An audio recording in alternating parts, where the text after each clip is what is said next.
Denise Tolbert is a Charleston native and resident who wants to build a 50,000 square feet building to help the homeless here in Charleston.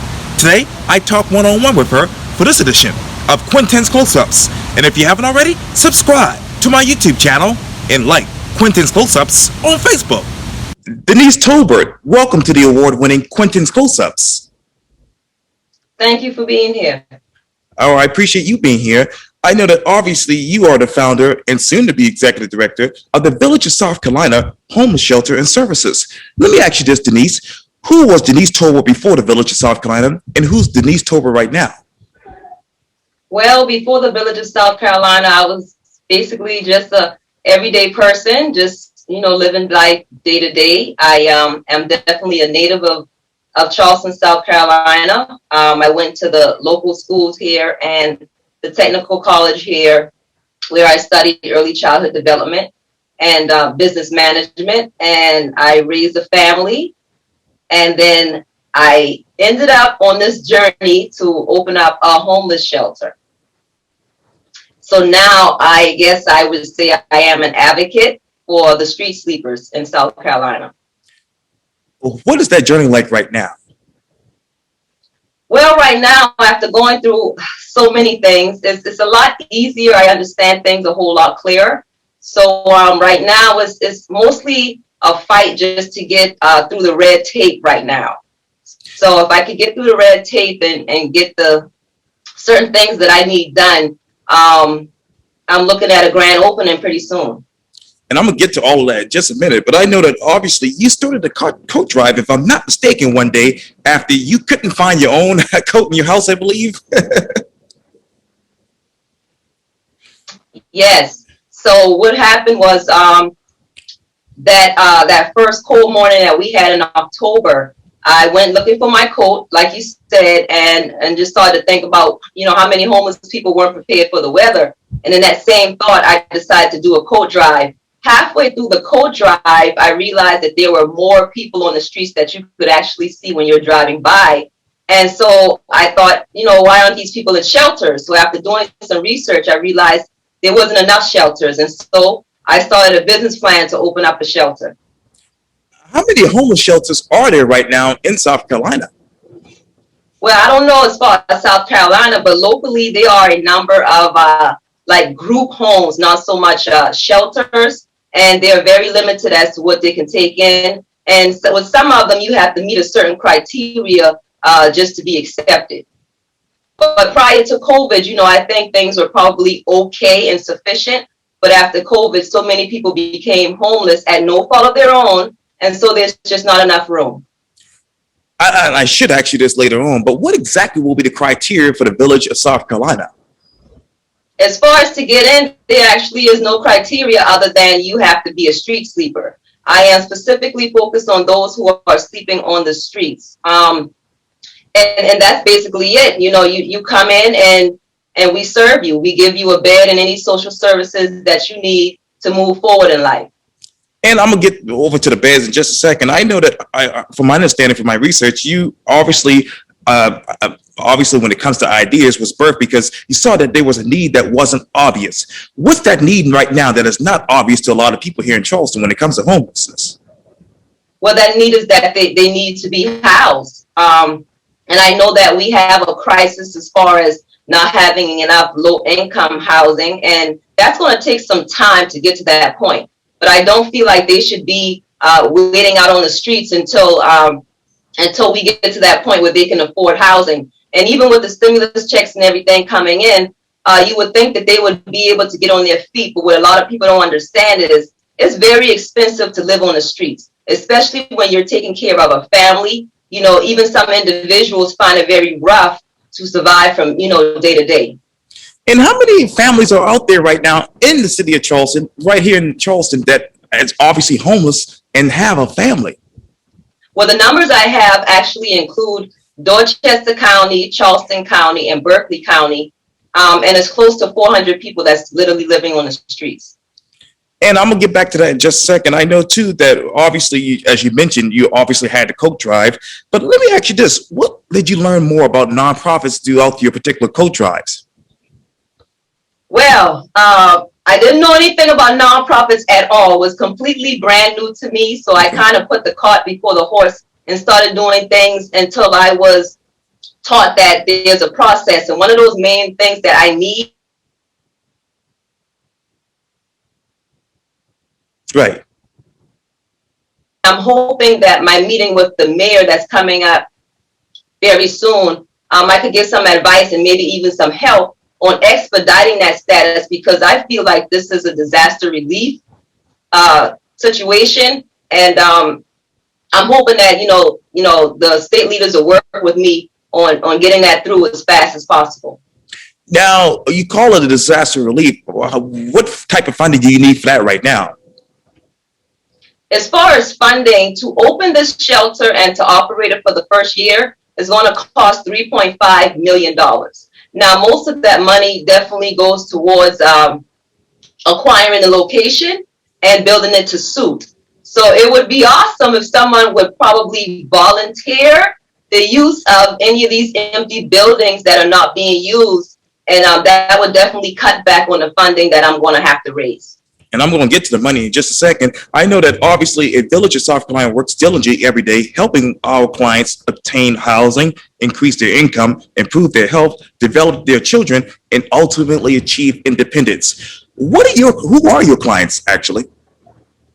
Okay, so they would definitely include, single men, single women, veterans, of course, the LGBT community, and definitely families. Now, what is the typical income for your clients, and what will be, the income that you all will be looking for? They don't have to have income when they come in. And according to research, it costs $1,200 per person that's in a homeless shelter. So funding is definitely going to be important, but I intend to offer all of these services free of charge. It's very difficult to expect people to move forward if they're using the little bit of income that they have to pay for a bed in a shelter. I think that if we come together as a community and put our nickels together, we can carry these people for a little while until they're able to get on their feet sufficiently. What type of collaborative relationships have you developed thus far with many of your clients that you hope to have housed in that particular shelter? Well, I mean, I've met a whole lot of people, and during the code drive, that's when I first began to take names of people that may need a bed in the shelter. A few of them I've kept in touch with, and a couple of them actually are on my volunteer team, and they actually help me raise funds. So when I go out and I distribute things, I bump into the same people over and over, and they're really hopeful and expecting for things to go as needed. You talk about, obviously, the coke drive throughout this particular interview thus far. How many other coke drives have you conducted? The coat drive was the first drive that I did, and after that, I did the denim jeans drive, because when I was doing the coat drive, they were asking for jeans, so I was learning as I went along. After the jeans drive, I did a winter outerwear drive, with hats and soft socks and gloves. By the time I finished the winter outerwear drive, the task that I needed to get done as far as the shelter, it kind of took over my time, so most of my focus is on that now. Let me get back to the shelter, because I want to know this too, Denise. What will be the high standards and daily actions when this particular shelter is open? The daily actions include, basically the same thing you would see in any other shelter.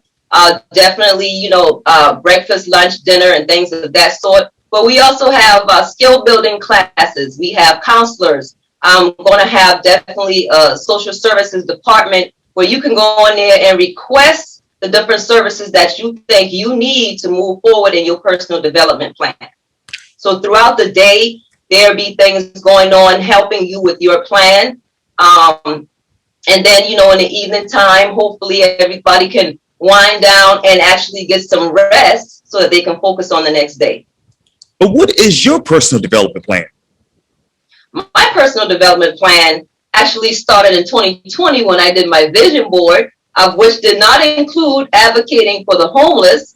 So now, for me, the only plan that I can see with my tunnel vision is the grand opening for this shelter and making sure I have a team that exudes love so that these people will feel comfortable enough to let their guard down and not be so stressful, and actually get back on their feet. And I'm going to get more back into the shelter in just a second. But let me talk to you about this. Obviously, as you know, Charleston has the fourth highest number of homelessness in the state of South Carolina and has the second highest number of veterans who are actually homeless. What are the current trends that you're seeing right now? Man, the current trend is just exactly what you said. There's a number of people from all different walks of life that are homeless, living face to concrete. And the numbers increase daily. Like daily, there are more people becoming homeless, and there is no room.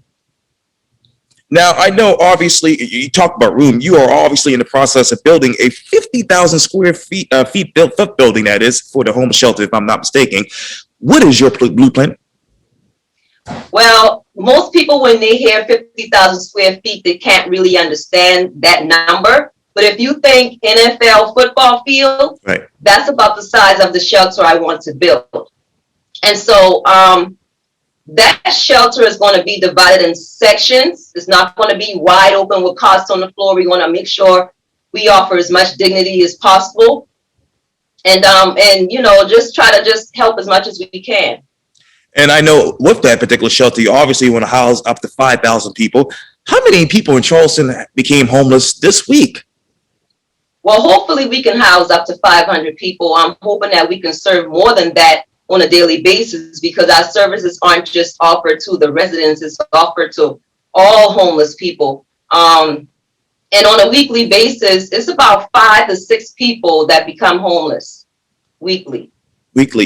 Now, from the time that you developed your vision board to now, obviously on the journey to develop the shelter, how many people in Charleston became homeless? Wow. Since January 2020, well, the census just came out not too long ago. And so I would say about maybe 1,500 people became homeless just in South Carolina alone. And do you have any numbers for Charleston? I do not. Okay. And I know that obviously you want to have, I believe, 100 beds, if I'm not mistaken. How many reserved bedrooms will they actually be? It started out with 125 beds. It did. But I have increased that number with the size of the shelter. I can add as much as 250 beds. And so the way it's going to be set up is you actually have just an area for like a bedroom setup with your bed, you know, your chest of drawer, you know, so that you have your own personal space, and each space is divided by the partitions. And that brings me to my next question, that is, Denise, what is your plan to separate groups into different quarters? We're going to use walls as far as separating the groups. And I have designed it to where we have the veterans on their own, all the way in the back with their own entrance and exit, because I'm starting to understand PTSD a whole lot more. I don't want to set them off with any triggers having to deal with larger crowds. And next to the veterans will be the men. On the other side of the hall will be the family, the women, and the LGBT community. Now, you told Layla Gulen, I believe, on Fox 24 that the veterans area will cost the most. Where exactly in the veterans area that will cause that area to be the most expensive for you? The medical care. Okay. The insurance. You have to have 24-hour medical care. You have to have 24-hour counselors. They require a lot of assistance, and you have to have 24-hour security. Now, what process are you taking right now to get the shelter to become a 501c organization? I've already done my paperwork, and that's pretty much the only thing that I need. And what type of conversation are you actually having with nonprofit organizations such as Together South Carolina? I'm just using them to, you know, to give me the advice I need and just keep me on the right page, because like I said, this is brand new to me. And so there's a lot of things that they could teach me, and I am definitely taking heed, and I follow a lot of their advice, and it seems to work out perfectly. Now, I know obviously you told Layla in the interview that you obviously want to find an exact location for the shelter. And I know that you told Rashawn, I believe, that you told your realtor that it could be anywhere between Red Top and Ridgeville. Is that what you are building cheaper in those particular locations?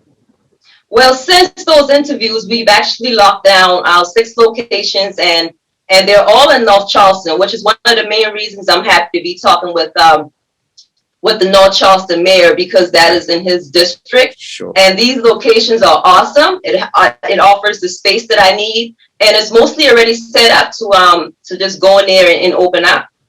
I know that you want to hit the 50 key points around the Charleston area with a shuttle bus for those who actually need a ride to your particular shelter. What is the main key point location for shuttle buses? Well, the main key point would definitely be around clinics, hospitals, and other social services like, the DSS building, and just different places where they might want to go to apply for jobs, things of that sort. So we kind of leave it up to them. We hit the 50 points wherever you have to go, whatever is on your things to do list, you just go ahead and do your thing. And when you need to come back, you just wait on that bus to come around. We'll have a schedule. And what will that schedule be like? Well, hopefully I'll be able to go ahead and still get the 2 shuttle buses. So we'll have 2 buses at the same time. And so you're probably looking at maybe 45-minute wait for another shuttle bus to come around. Okay. Now, Denise, let me ask you bluntly, what is your proposed budget for this shelter? My proposed budget? Yes, ma'am. Well, past the 3.5 that it's going to take to open up and operate for the first year.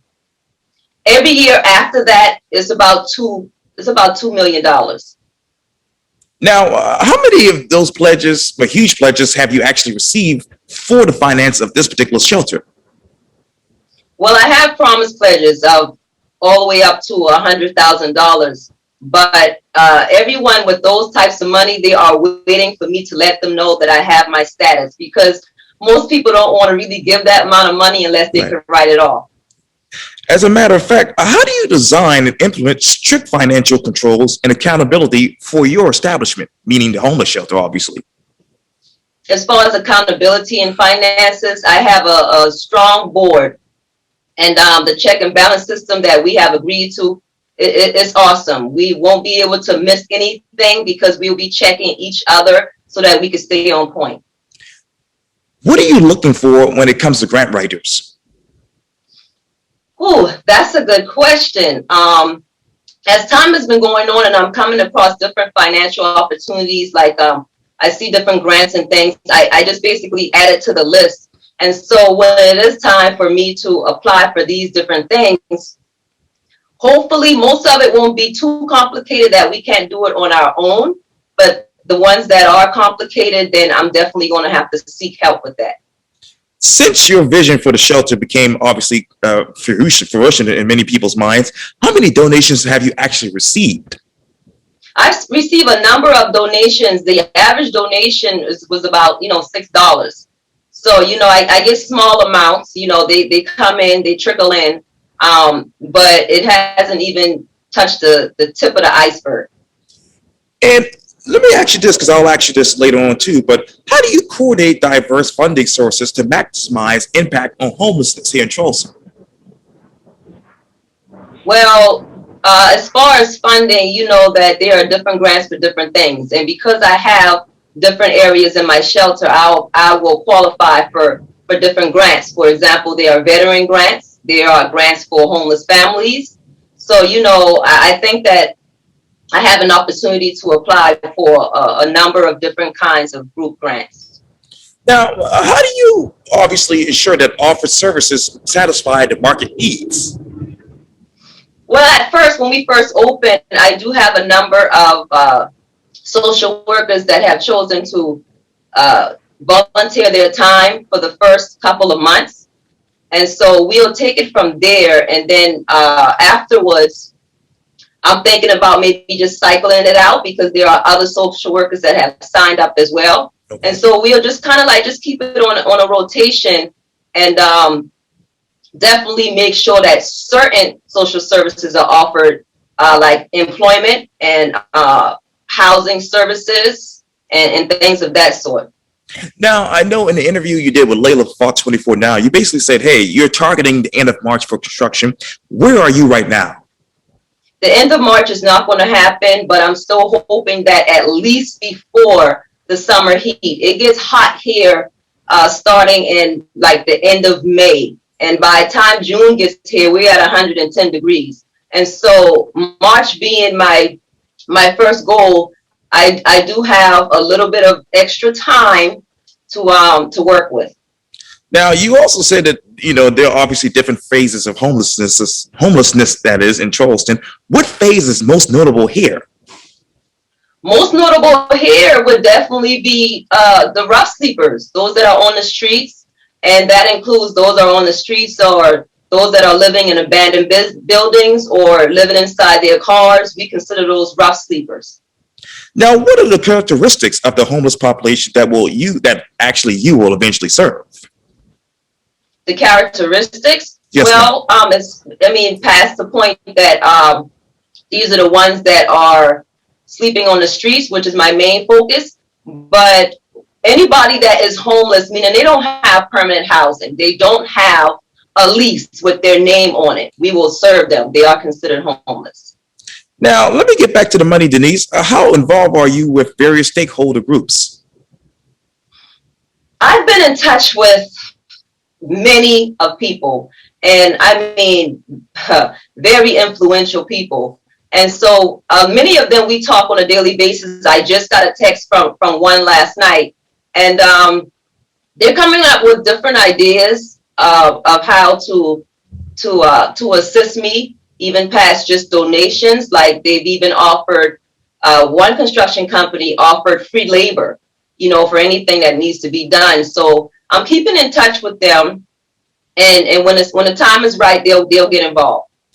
How do you then mobilize diverse stakeholder groups to enhance a collective impact on homelessness? Well, I'm open to working with anybody. So when they come to me and I find out what they're offering to help with, and they do a letter of intent, then I know exactly, what it is they're going to be doing. And so I have that locked in, and then I just look at whatever else needs to be locked in. And as people come in with those offers, I just lock it in. Now, what other homelessness nonprofit organizations do you want to partner with? Partner, I don't know about partnering, but work with, I would like to work with any of them that are willing to work with me, most definitely.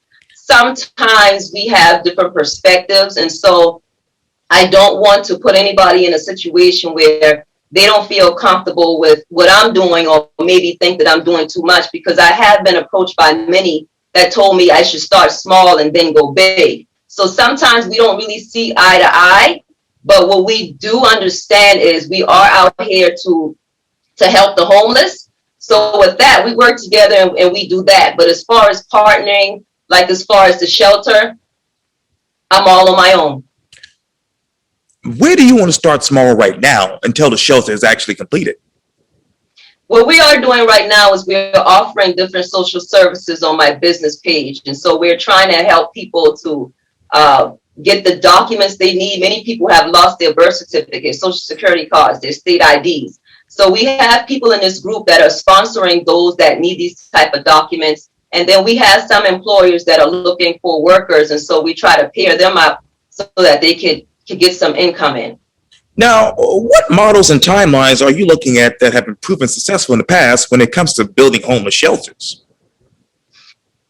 I haven't looked at any models as far as homeless shelters, but when I look around my city and I see how fast it takes them to put up a condominium, like I drive by one day and then 20 days later, it's all the way up. So I know that the timeline as far as getting, say, a warehouse prepared for a shelter should be very simple.